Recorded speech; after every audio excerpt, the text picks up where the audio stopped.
Welcome to Spoken Reviews, home of the Spoken Reviews. Welcome to part 3 of our epic 1,800-mile road trip in the Tesla Cybertruck going from Texas to Florida back to Texas.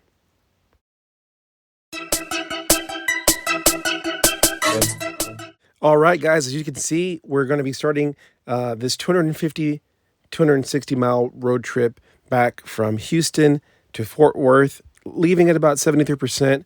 And the map is telling us it's going to be one stop in Waco for about 20 to 25 minutes, which is not bad, right? So again, if we were starting at 100% or really 95%, we could make it without stopping, but we're starting at 73, so we are going to have to make that one stop.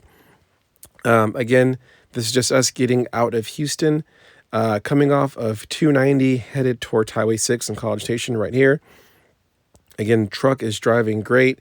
Really excited just to be getting back home, right? So at this point, we've been gone for roughly 10 days. And vacation is always fun, but nothing's like home.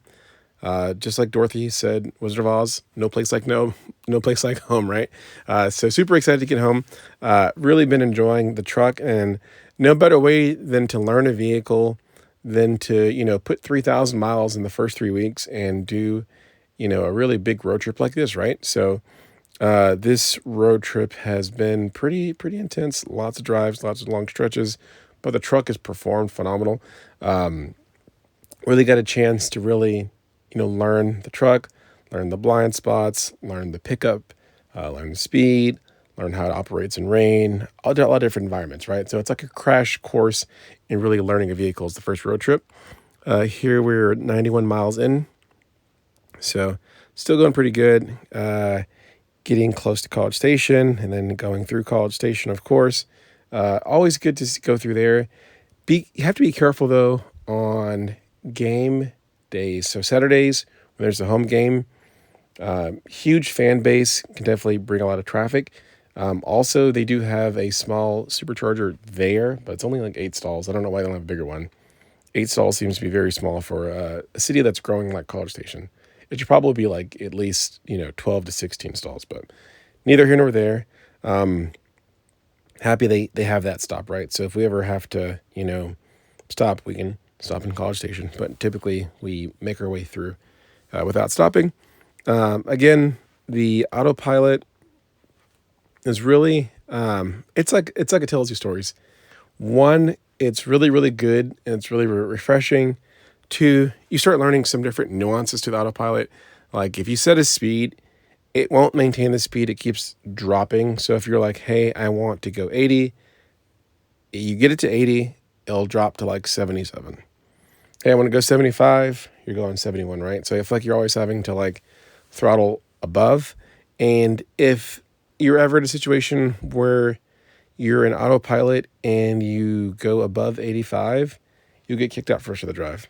So there's been times where like maybe I'm in the right-hand lane and somebody's to the left of me and someone's about to merge on the highway, and either I slam on the brakes or I speed up so that they can merge, behind me, go over 85, kicked out the rest of the drive. So warning, that's the easiest way to get kicked out of Autopilot.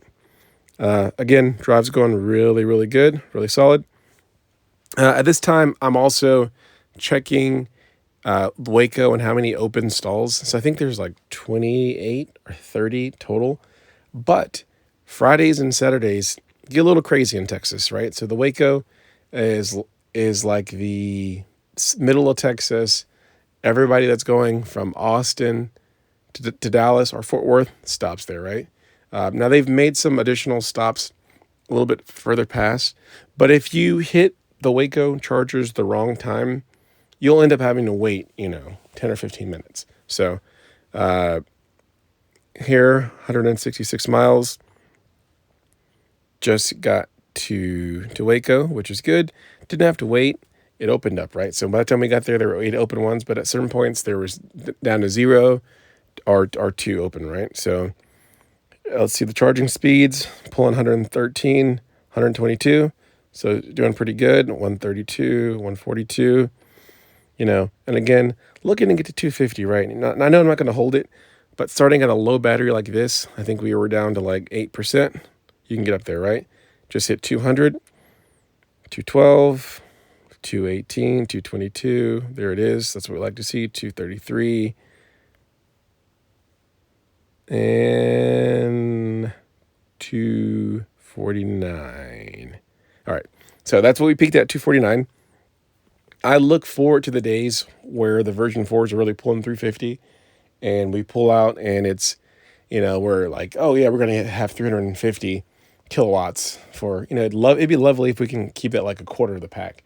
And then maybe like the second quarter, we're doing 250, right? And we can really change the charge curve. Don't know when that's going to happen. Again, coming out looking, a lot of beautiful vehicles, a lot of open stalls. Collins Street Bakery is great. Love Collins Street Bakery. I will say, though, that they close a little early. And if they do close, then you have to like go to the hotel, which they're still cool about people using the restroom, but that is like the alternative, right? But definitely a great bakery. They have a lot of, really good stuff. And they're just a big proponent of, supporting EVs. They were one of the first people like back in the day, like 2015, 2016, to have a supercharger in Texas. So huge shout out to them. Again, the truck is looking awesome. Just this one stop and then we're home. So we're in the home stretch.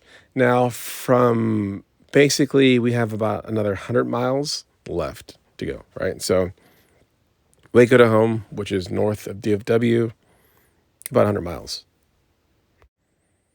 At this point, I'm pretty much going to let the truck do its thing. It's basically predicting I'm going to get home with about 10%, which is good, right? If I get home with 25%, it's a fail, right? If I get home with 10%, I did good, right? So, and the whole thought behind it is, once I get home, I don't charge for free, but I charge for super cheap. I charge for basically a third to a fourth of what I'm going to pay at a supercharger, right? So 14 cents a kilowatt's pretty strong. Used to be 10 cents, but they did raise our rates after the ice storm that we had about 3 or 4 years ago in Texas, which is fine, right? And eventually I'll be getting solar, hopefully in 2025. So I'll be driving off of the sun, right? So that's the goal. Here we've made it home. So again, 105 miles from Waco to home. Really good. Looking at the efficiencies, 457 watts per mile, which is pretty solid, right? And it was pretty windy. I was going pretty fast. Towards the end, I was ready to get home. So I was going, 80 plus. So I think that's pretty good efficiencies for a big truck that's fully weighted down with all of our stuff from our trip. Once again, thanks guys for watching. I appreciate the support. Leave your comments below. Also, if you're looking to buy a Tesla, use my referral code, right? Try to make good content for everyone out there. Hopefully you guys like the content. If you're, on edge, maybe you've seen something in my content that says, hey, you know what? Having an EV with a family can work, whether it's Model 3. Go ahead and use my referral code. Cyber, you'll get a discount. I'll get a perk. We're both winning. It's a win-win, right? For both of us. Anyways, guys, if you have a question or comment, please leave them below. Hopefully you enjoyed this. I think it ended up being 1,850 miles total, which is pretty intense for a road trip, right? 3-week-old car, just under 3,000 miles in the first 3 weeks, right? So really had a chance to, test this truck out. It's been a great truck so far. Looking forward to many, many, years ahead of us with the Cybertruck. Also, like and subscribe to the channel because also that definitely does help out the channel. Thanks a lot for the support. You guys have a great day.